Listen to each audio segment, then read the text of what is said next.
Hey guys, I just saw the Rings of Power episode 4 last night and wanted to give you my thoughts on how the series is going. So far, I'm still enjoying it.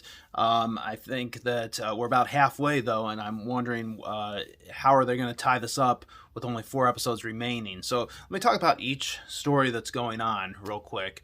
Let's talk about what's not included. There's nothing with the Harfoots or the Stranger this episode, and that's kind of where I'm a little bit concerned about the pacing of this because the way I like my shows to be, or my comics or whatever, is you get a story every episode, you feel like you got a story. Every season, you feel like you got a bigger story, and then the whole series has an overarching story. So it's not so you can go in and just watch a single episode and feel like you watch something, but if you stay for longer, you get more.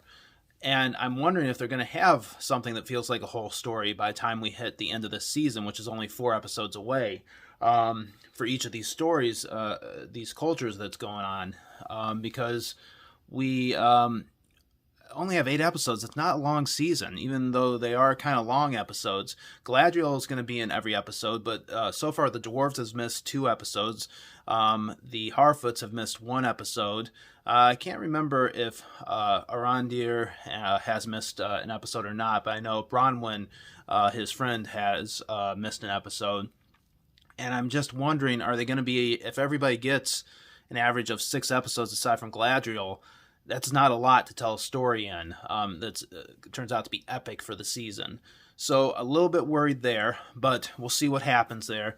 Let's talk about the other stories. So Galadriel, main character, it opens with the Queen of Numenor having a vision of Numenor sinking, which is not surprised if you know about Tolkien lore, Middle-earth lore. Surprised they kind of didn't hint at it a little bit more before they showed that, but it was just a vision. It was pretty impressive how they did that, the visuals. Good way to open it, to kind of bring people in. Just surprised they played that so early. I like that Galadriel is being a little bit humbled, right? I said before, she's not a likable character, but her story is compelling. So, Halbrand points out, you got to be a little bit nicer, basically, is what he said, to put it into simpler terms. And she kind of puts herself in an embarrassing situation. She wants to talk to the king, and she escapes and gets to his tower, and he's sick, and the queen's there, and, she's kind of feeling bad because she knows that this is the queen's dad, and she's a bit embarrassed, and she's got to be a little bit more humble, and they end up connecting there. But you kind of see that they're working this arc where Galadriel is working more towards being the person that we know her as, similar to how most people probably know her from the Peter Jackson movies. Even though this is not tied into the Peter Jackson movies at all, it sure feels like it at times.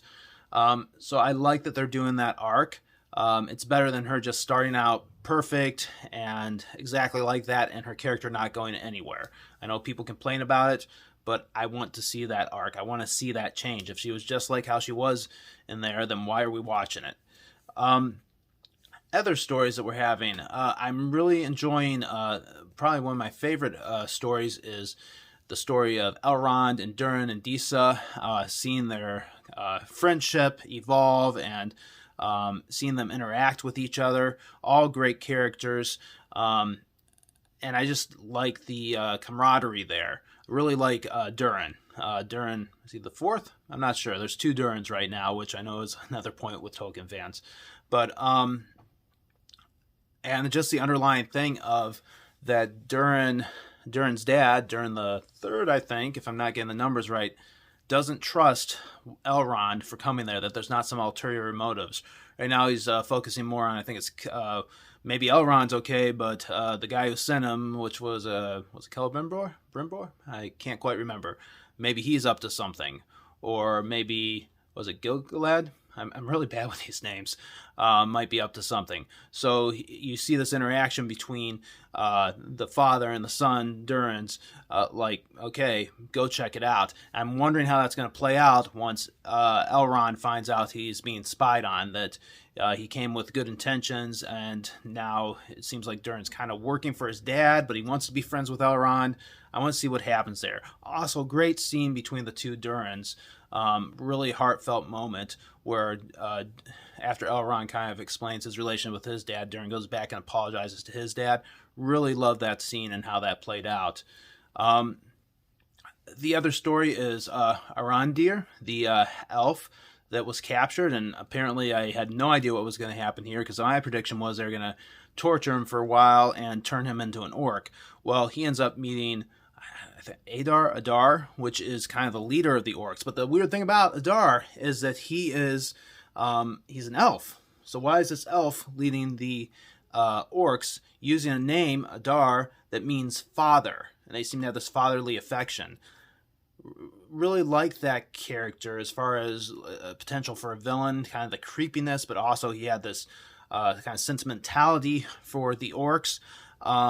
He talked about almost a hidden history that Arondir is not aware of. I'm wondering where they're going with that. It kind of reminds me of, are they going to change something? Like, well, because I think the main theory was that orcs came from corrupted elves, but there were also other theories for where orcs came from.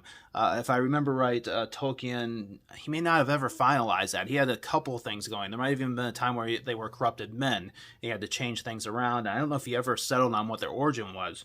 So what if there's some secret history here, which will not make purists very happy because they have a very set idea of how this should play out.